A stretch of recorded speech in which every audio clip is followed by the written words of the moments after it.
Hello दोस्तों, कैसे हैं आप लोग। दोस्तों आज हम इंग्लिश ग्रामर का चैप्टर टेंस से रिलेटिव है प्रेजेंट परफेक्ट टेंस, उससे संबंधित आज हम अध्ययन करेंगे। तो आगे बढ़ने से पहले यदि आप हमारे चैनल पर नए हैं तो चैनल को अभी सब्सक्राइब कर लीजिए, साथ ही बेल आइकन को भी प्रेस कर दीजिए जिससे हमारी आने वाली वीडियोज़ की नोटिफिकेशन आपको समय पर मिल सके। और आइए आगे बढ़ते हैं कि प्रेजेंट कंटिन्यूअस टेंस का आपने इससे पहले जो वीडियो आई थी उसमें प्रेजेंट कंटिन्यूअस टेंस के बारे में पढ़ा था, और आज की जो वीडियो है ये हमारी प्रेजेंट परफेक्ट टेंस के बारे में है। तो प्रेजेंट कंटिन्यूअस और प्रेजेंट परफेक्ट टेंस में इन दोनों के बीच में, दोनों टेंसेस के बीच में क्या डिफरेंस है। तो प्रेजेंट कंटिन्यूअस में हमारा क्या होता है, कार्य चल रहा होता है, ख़त्म नहीं हुआ होता है।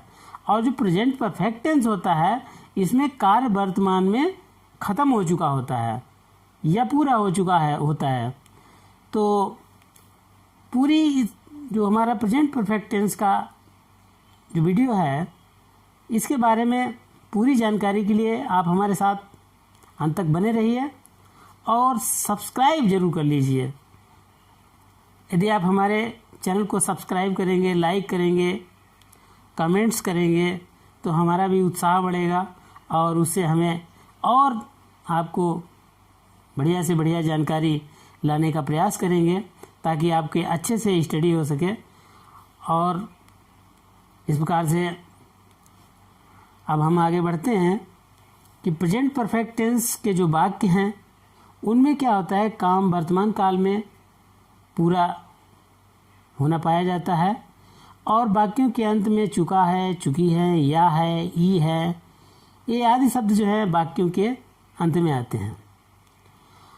अब प्रेजेंट परफेक्ट टेंस का जो अफर्मेटिव सेंटेंस है, साधारण वाक्य है, वह कैसे बनेगा।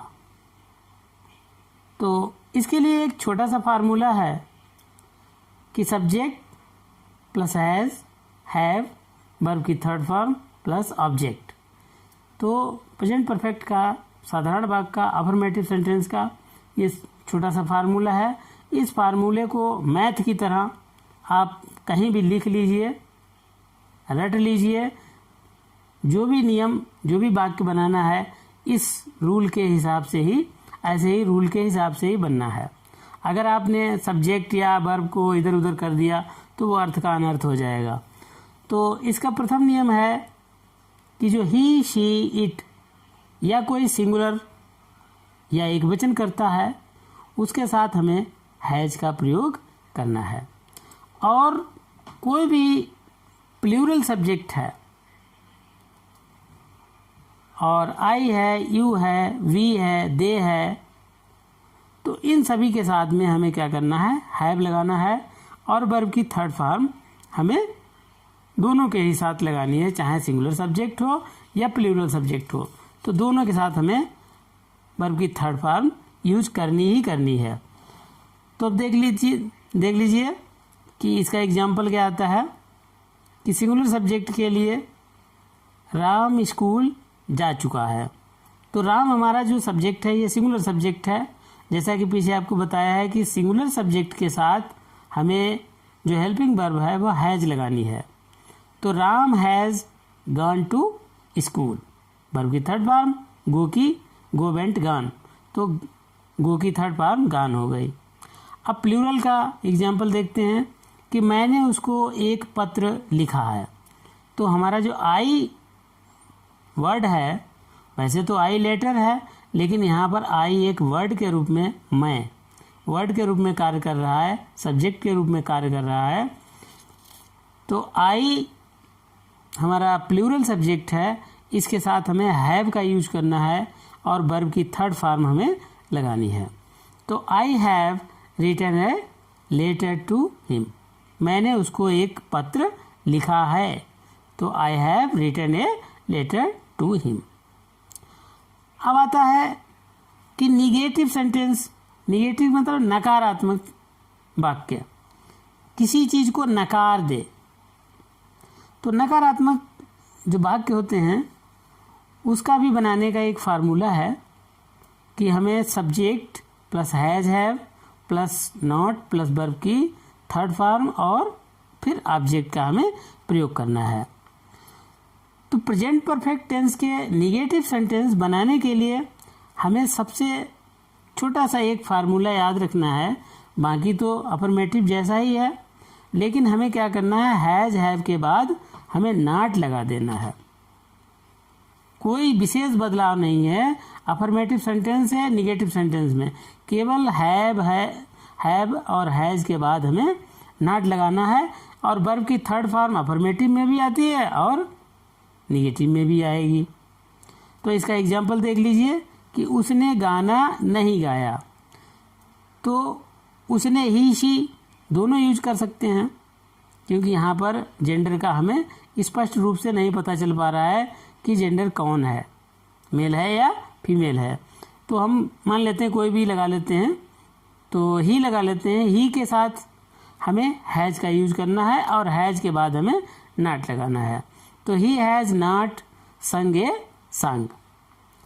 अब इसका प्लूरल वाला तो हो जाएगा, मैंने तुम्हारा पत्र नहीं पढ़ा है। I have not read your letter. I के साथ हैव लग गया, हैव के बाद नॉट लग गया। तो इस प्रकार से हमारा निगेटिव सेंटेंस बन गया। अब देखते हैं कि प्रेजेंट परफेक्ट टेंस का इंट्रोगेटिव सेंटेंस कैसे बनेगा। उसके लिए हमें क्या यूज करना है, कौन से हेल्पिंग वर्ब यूज करनी है। तो हेल्पिंग वर्ब तो हैज और हैव ही आएगी, लेकिन कहाँ पर यूज करना है इसके बारे में जान लेते हैं। तो इंट्रोगेटिव सेंटेंस बनाने से पहले हमें ये जान लेना ज़रूरी है कि इंट्रोगेटिव सेंटेंस होते कितने प्रकार के हैं। तो बच्चों, इंट्रोगेटिव सेंटेंस मुख्य रूप से दो प्रकार के होते हैं। तो एक तो वह इंट्रोगेटिव सेंटेंस जिनमें क्या से हमारा वाक्य शुरू हो रहा है, क्या से हमारा वाक्य शुरू होने वाला वाक्य जो है वह हो गया। दूसरा ऐसा वाक्य जिसमें क्वेश्चन वर्ड या प्रश्नवाचक शब्द वाक्य के बीच में हो। अब समस्या ये आती है कि अगर हमारा प्रश्नवाचक शब्द क्या ये वाक्य के प्रारंभ में है, तो हम क्या करेंगे, इसको बनाने के लिए सर्वप्रथम हम हैज हैव को लगा देंगे और फिर हम सब्जेक्ट लगाएंगे, फिर वर्ब की थर्ड फॉर्म लगाई जाती है और अंत में ऑब्जेक्ट लगाना है। अब दूसरा रूल है ये है कि प्रश्नसूचक शब्द वाक्य के बीच में आया है, तो हमें क्या करना है, उसकी अंग्रेजी सबसे पहले वाक्य के लगानी है। जो हमारा क्या वाला था वाक्य, उससे थोड़ा सा ही अंतर है। इसमें क्वेश्चन वर्ड को उठा के हम प्रारंभ में रख देंगे, वाक्य ऊपर वाला ही रहेगा।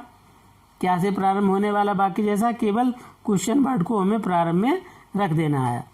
तो उसकी हम अंग्रेजी सबसे पहले लगाते हैं और फिर हम क्या करेंगे, हैज हैव, जैसा भी हमारा सब्जेक्ट है, सब्जेक्ट हमारा सिंगुलर है तो हम हैज लगा देंगे, और सब्जेक्ट हमारा प्लूरल है तो हम हैव लगा देंगे। तो वर्ब की थर्ड फॉर्म तो सभी में आनी है। अब ये तीसरा भी इसका रूल है। तीसरा रूल ये है कि इंट्रोगेटिव निगेटिव सेंटेंस आता है। सेंटेंस हमारा कैसा है, इंट्रोगेटिव निगेटिव। तो इंट्रोगेटिव निगेटिव सेंटेंस में क्या करते हैं कि जो हमारा सब्जेक्ट होता है उसके बाद हम नॉट लगाएंगे। किसके बाद लगाएंगे, सब्जेक्ट के बाद हम नॉट लगाएंगे। तो जैसे अब एग्जाम्पल देख लेते हैं कि यदि हमारा वाक्य क्या से प्रारंभ है तो उसका बनाने का क्या ढंग है। तो जैसे हमारा एग्जाम्पल आ जाता है कि क्या उसने अपनी गाय बेच दी, तो उसने हमारा सब्जेक्ट है, उसने का मतलब ही, और ही के साथ हमें हैज का यूज करना है। तो हैज ही और बेचने की सेल, और सेल की third form sold. Has he sold his cow, और क्वेश्चन वर्ड लगा देना, क्वेश्चन मार्क लगा देना है। तो इस प्रकार से हमारा ये क्या से प्रारंभ होने वाला वाक्य हमारा बन जाएगा। अब आता है कि यदि प्रश्नवाचक शब्द वाक्य के बीच में है तो सेम वही, अगर हम इसी को बना दें कि क्या उसने अपनी गाय बेच दी, और इसको बना दें कि उसने अपनी गाय क्यों बेच दी, उसने अपनी गाय क्यों बेच दी, तो हम क्या करेंगे, सीधा हैज से पहले वाई लगा देंगे, तो हो जाएगा why has he sold his cow. दूसरा एग्जाम्पल देख लीजिए, जैसे लड़का वहां भाग गया है, लड़का वहां भाग गया, कहाँ भाग गया है, तो कहाँ की हो जाएगी वेयर। तो वेयर शब्द को हम पहले लगाएंगे, where has the boy run away, और रन की तीनों फॉर्म एक तो नहीं होती है, पहली रन रेन रन, इसकी सेकंड फॉर्म रेन होती है, रन रेन रन। अब आता है इंट्रोगेटिव निगेटिव सेंटेंस। तो इंट्रोगेटिव निगेटिव सेंटेंस में सीधा क्या करते हैं हम, सब्जेक्ट के बाद नॉट लगा देंगे। तो जैसे क्या मैंने एक चोर नहीं पकड़ा है, तो हो जाएगा क्या मैंने, तो आई है, आई से पहले हैव लग जाएगा क्योंकि आई प्लूरल है, तो हैव आई नॉट काट अ थीफ, मैंने चोर को नहीं पकड़ा है। तो दोस्तों इस प्रकार से प्रेजेंट परफेक्ट टेंस के सारे वाक्य हो गए, उसके अफर्मेटिव, निगेटिव, इंट्रोगेटिव, निगेटिव, इस प्रकार से 4-5 तरीके के वाक्य आपके बन गए, आपने समझ लिया है।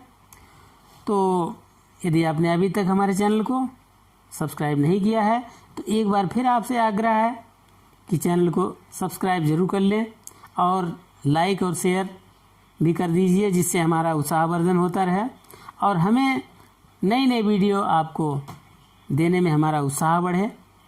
और आगे अगली जो वीडियो आएगी तो वो आएगी नेक्स्ट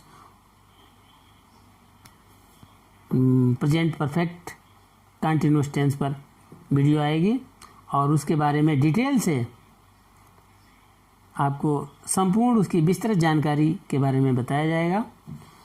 तो दोस्तों आज का बस इतना ही, नेक्स्ट वीडियो में फिर मिलेंगे, तब तक के लिए जय हिंद।